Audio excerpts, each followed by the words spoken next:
least you're still there, though. Yeah. The first time I did this, I accidentally hung up on the person I was interviewing. Oh, did you? Yeah, I was like, we were joking, and I like kind of grabbed the screen of the computer and pushed it down a little bit, and then I hung up on him. Like, oops. Mine, I lost. It was the best podcast I had ever recorded. It was amazing. I was so proud. I was so excited to get it up there, and as soon as I stopped and we hung up, it was a Skype recording. The recording disappeared. It was gone. And I couldn't find it anywhere. And I know it was recording because I saw that it was recording and it saved it, but then it done, gone. I don't know what happened. My computer like crashed at the same time. I cried. I literally cried. I was so upset. You know, and now Lala doesn't trust me. It's always like I'm recording and you're recording so that it'll never get lost. Oh my god. I did the same thing. I was good. I don't feel so bad. Yeah, I was in like Google Hangouts. I just kind of got like thrown into it, and so I called the person. It was a video call, and I thought that they just like recorded. And at the end, I'm like, okay, now how do I do this? And the whole thing was gone. But I had a separate camera. I had my phone filming me. And I went and checked my phone, and then I found that I still had like 33 minutes. So I was like, shit, okay. And then just edited it together. Oh, man. Thank goodness. I'm glad I'm not the only one, actually. That makes me feel better. Yeah, I don't feel like such a moron. Because I was like, it's never happened to me before. I'm like, oh, of course. Sure. Rub it in, why don't you? Yeah, it's new for me. I started doing videos on just some channel under my name. Just atheist, stuff, just stereotypical whatever. Oh my god! Oh my god, all the babies! Oh my god! Oh my god, all the fucking babies! Oh my god, all the fucking babies! Oh my god, all the fucking babies! Oh my god!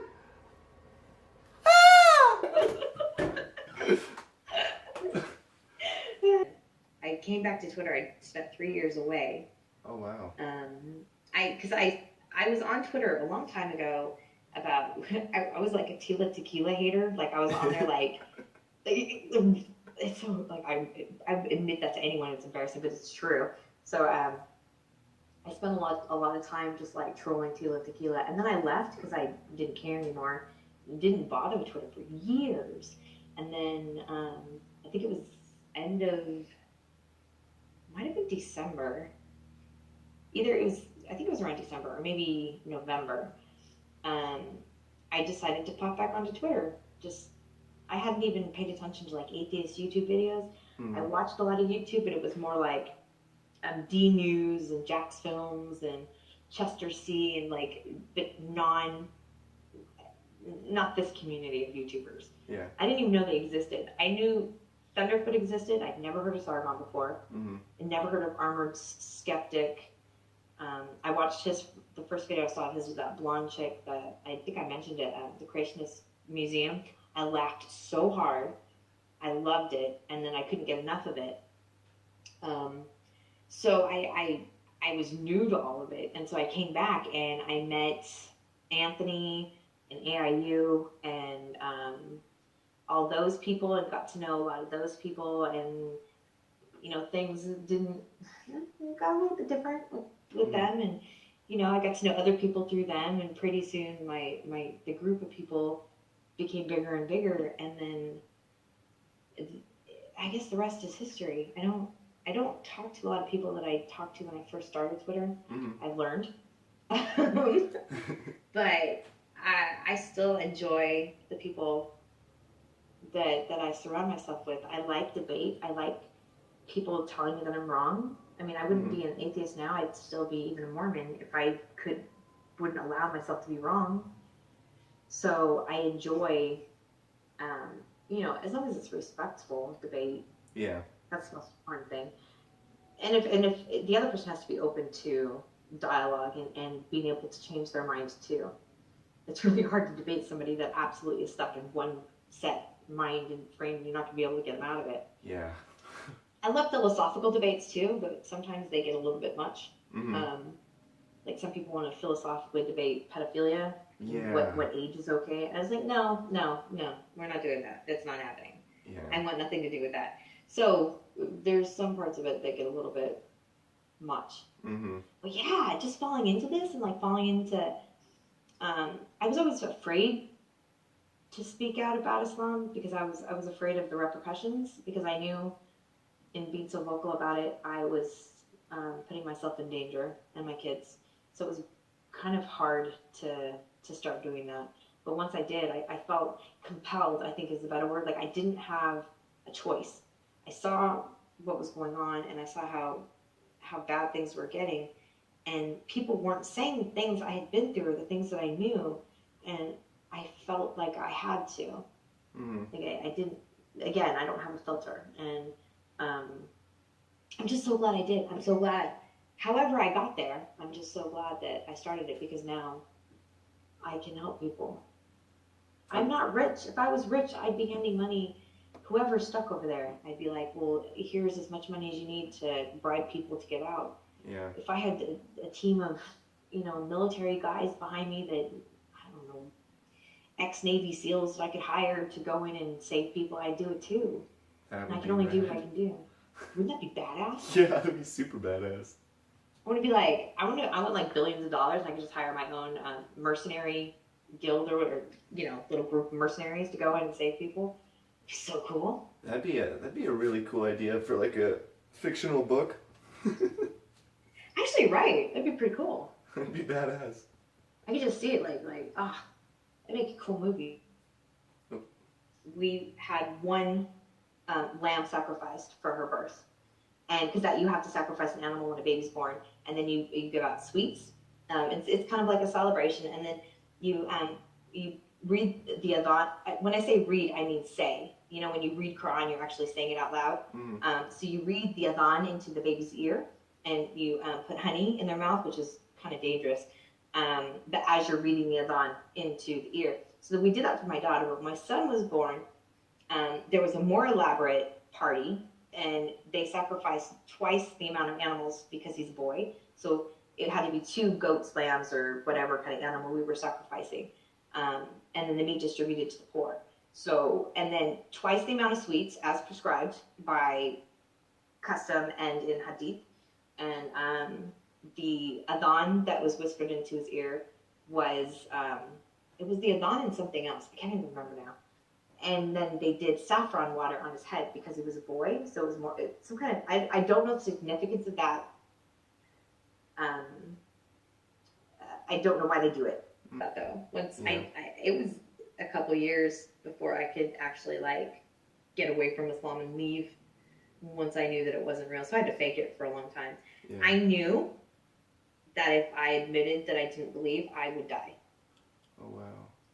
So there was no way to I knew that the only way that I had to be on another continent and safe before I could say that I didn't want to be a Muslim or I had left Islam. I left my marriage before I admitted to leaving Islam. And it took me years after I left the marriage to admit to my ex that I was no longer Muslim. Actually, he came to visit one time when we tried to get him to see the kids, and he was in America for some reason, business or something. So he came to see the kids. It's the only time he's seen them since I left. And he had spent the night, and he woke up, and I was feeding the children bacon. He turns and he's like, "Are you feeding them bacon?" Yeah. You got a problem with it? There's the door. He was so mad. But he had never paid child support. I'd never pursued it in court. He was court-ordered to pay, I think it was $800 a month or whatever. But I never saw a dime of it. And I maybe, in all the years that we've been split up, I maybe have seen $600, maybe. So in my mind, he didn't call them, he didn't visit them, he didn't pay child support. You have no say in what these kids are eating. So if I want to feed him bacon for breakfast, lunch, and dinner, guess what? Stop me. Bacon. Right, right. Bacon isn't. Oh, I would have left this long just for bacon. Right. I just, I've never seen a man so angry. He was so mad. I mean, he got pretty mad before when we were married and things would happen, but fuming angry. But what could he do? Yeah. So he took it. And then I knew at that point I had the power and I was fine. You know, as long as we stay away from him and, you know, we stay safe. But, whew. It's kind of fun. Can I ask you a question off topic? Sure. Okay. What are some of your favorite horror movies? Oh, Universal classic monsters for sure. The Thing. Oh yeah. Like I'm not so much a big fan of like the newer ones, Mm-hmm. but definitely like my absolute. I'm mad about the classic Universal. You know, Creature from the Black Lagoon, Dracula, Bride of Frankenstein. Yeah, I guess like that. Yeah, those are fantastic. I don't know. Have you ever I seen? think of I was just thinking about this the other day. It was this movie I saw. I wouldn't really call it a horror movie, but have you ever seen, like, it's from the 80s, The Stuff? No, I never saw the stuff. If you get a chance, you should check it out. It's kind of horror, but it's more comedy. It's really goofy. Like I see, like one of my favorite movies is like The Shining or The Exorcist. Oh, yeah. I can't talk. The Exorcist. Even Rosemary's Baby. Mm-hmm. But I don't know that I would consider those horror. I know people consider those horror movies, but I don't know that I really consider those horror movies. Yeah. Does that make sense? Yeah. What do you call the stuff? I'm gonna write it down so I don't forget. I love I'll The check out Shining. any movie that someone recommends. It looks like nice. But any gore, I love gore. Yeah. I like a lot of movies from like the 80s. Oh, 70s too, Halloween. Yeah. Psycho is one of my favorite movies too. Texas Chainsaw Massacre. Oh, my Yeah. favorite's Nightmare on Elm Street. The entire series. Oh, Amazing. yeah. The Fly. Oh, The Evil. Fly. Return of the Living Dead is my absolute favorite movie of all time. Yeah. I like the Hellraiser Yes. movies too. You know, I watched I wasn't allowed to watch any bad movies when I was little because, you know, being Mormon, you just aren't allowed to do anything fun. But I remember watching the Hellraiser movie and wanting Pinhead to be my dad. Really wish my dad was Pinhead. It's crazy. I used to have dreams where he used to come into my room and like chase me around the house. Really? That's Yeah. Those things are creepy sometimes. Yeah, Pinhead's cool though. I'd want Pinhead as a dad. That'd be awesome. I thought so. I mean, my dad was pretty shitty, but even if he wasn't, I still probably would want Pinhead as a dad. Yeah. Why not? It'd be Could be any awesome. worse than what I had.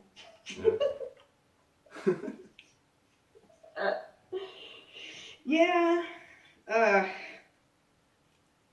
I gotta say too, I was very amazed and impressed when you started getting people out of the Middle East, atheists and everything. Really? Yeah. That's like, I think that was the big thing that changed.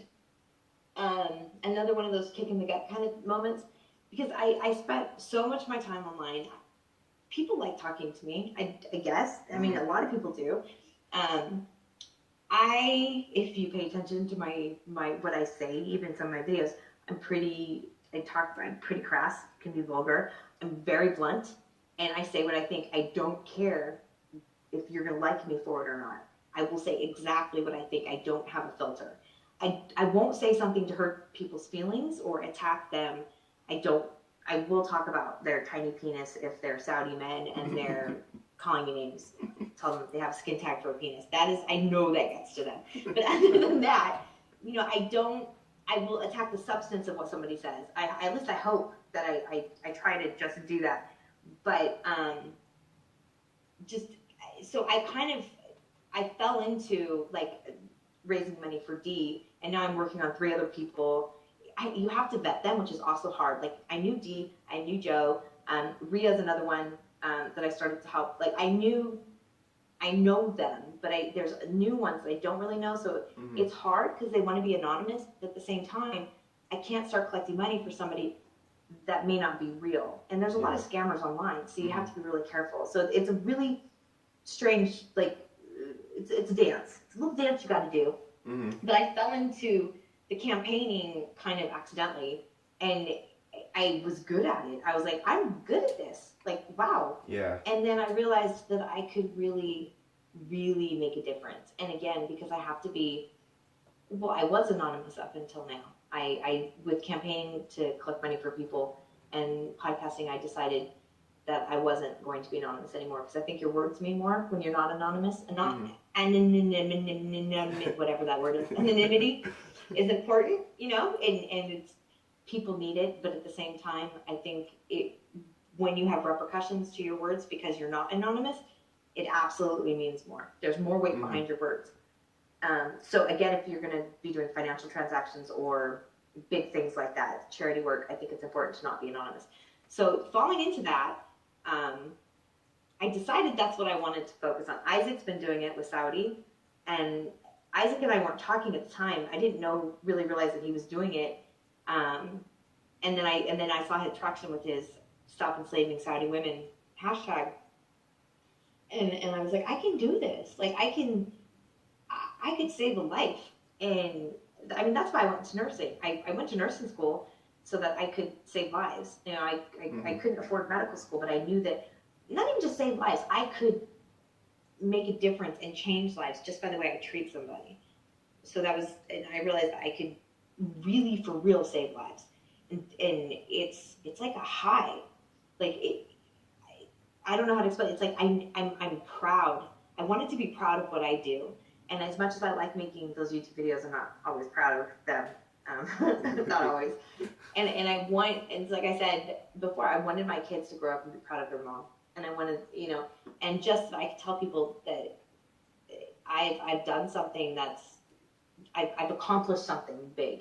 You know, whether I finished my book or not, you know, if I've saved a life, it's all worth it. All that heartache and going through all of that crap with Islam and the Mormon church and everything else, if one person gets saved, all of it's worth it. Yeah.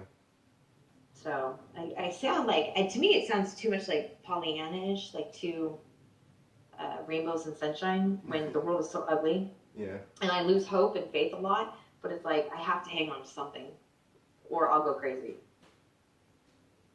I think. You want to know something kind of weird? Sure.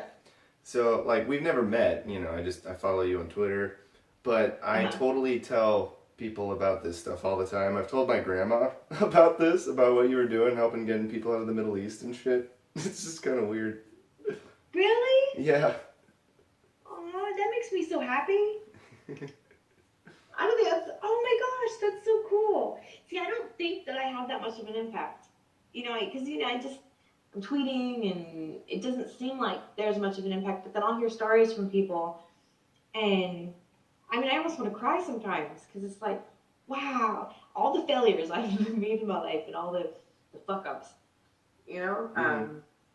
And just even with the podcast, the Kufar Experience podcast, there's not really a podcast. I think Nice Mangoes has one, but not a safe, I don't want to say safe space because that's too SJW, but like a place where ex-Muslims can go to not necessarily talk about Islam. If that makes sense? Yeah. Because you kind of get sick of it. Like you live it, you fight it. It's all the time, and I don't mind coming on like here and talking about it. But in sometimes it's just too much, you know. So you just like maybe a place to just get a break and have like that's why I love doing it with Joe, like the Pharaoh, because he inevitably will start talking about sex or something that's really, really raunchy, and we all start laughing, and it's just a really nice break from. So let's talk about, you know, terrorism or why this or us talks about women this way, or it gets a bit much. I could imagine. Yeah. You're just so good at it, though. I don't think. Oh my god, I don't think I am though. I'm my own worst critic. I go back and I'm like, oh, that was awful. But thank you. If that makes me like feel like I can do it, because I mentioned like I'm not working now, so all my attention and focus is going to be on the book, the podcast, and really the charity. I'm setting up the nonprofit because of the tax implications of raising this money. I didn't know that if you raise money for people, the IRS considers it your income. Oh, what? Yeah. I didn't know that. I learned this. So I raise money for Joe, and then I talk to tax person, and they're like, oh, your tax bill is going to be an extra $3,000. I'm like, what? Ooh. What are you talking about? Because it bumps your income up, and anything that puts you above a certain level is taxed at a higher rate. So then all of my income gets taxed at a higher rate. Nice, right? Jeez. Thank you, IRS. But if I start a nonprofit, that tax bill goes away. So it's a lot of work. It's like setting up it's like incorporating a business. Yeah. I have to have a chairman of the board and chief financial officer, and it's a big deal, and a lawyer, and it's kind of expensive. But in the long run, I can apply for grants from the government to invest in better security, or whatever I need, or just to help people. So I keep saying I'm going to get it done by the end of the year. I have to. I don't have a choice, because I'm not taking $3,000 of anyone's money and paying it to the IRS. Are you serious right now? Like, I'm not getting that money. You're crazy, IRS. Yeah, they are. Right? But if I was rich, I could find ways to find loopholes I could hire enough tax attorneys that I could hide that. Mm-hmm. It's the people like me that suffer and pay the most, but whatever. Yeah. So, I think, I know I'm excited. I'm really excited about this. I've never felt like obviously I've raised my kids, and I felt like I was doing good by getting them out of the situation that I got them out of. And we've had a hard life. We've struggled because I took them away and out of that situation. But at the same time, it's way better than what it would have been. But it's the first time that I felt like I'm just super, super proud of what I'm doing. I was proud of nursing too, but I'm a lot more proud of this. And then being home with and not working and being able to devote all the time now to it, it's kind of just a good time for me. And so I'm hoping that I don't know what I hope. All I want to do is help people. I don't know how I'm going to accomplish that. I know that's what I want to do. Yeah. So yeah. Well, I know that I already helped a lot of people. Even just on Twitter, it helps a lot. Just what you talk about, it's helped me. Really? Yeah. Oh, thank you. You don't think I think I get a little bit too. You can tell when I'm in a bad mood. Yeah. Fuck you. Died. I run away. It's like when I get that emotionally upset about something because I know you're lying, and there's not really any. It's kind of like Karen. There's not really a reason to have any kind of dialogue with her. Mm-hmm. I don't think it's going to change anything. It's not going to change her opinion. It might change other people's opinions that are listening to it, but I can do that without directly engaging her and making myself crazy by getting too emotional about it. But you can tell when somebody defended them, and I'm just like, you're an idiot, fuck off. Yeah. You know, you can tell when I've had enough. Yeah. But I'm glad that maybe in my own way I can help somebody. I'm the manic depressive sound mechanic, soaking up your love like a dirty sponge. I don't like them, but I can pretend to have so much fun.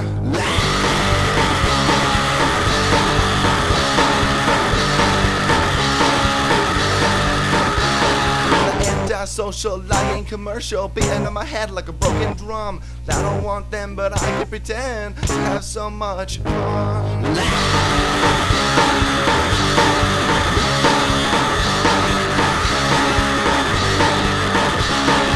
Manic depressive so impressive. Eating up your sound like a dirty love. Manic depressive, so impressive. Sucking on your thumb like a dirty bum. Manic depressive, so impressive. Eating up your sound like a dirty love.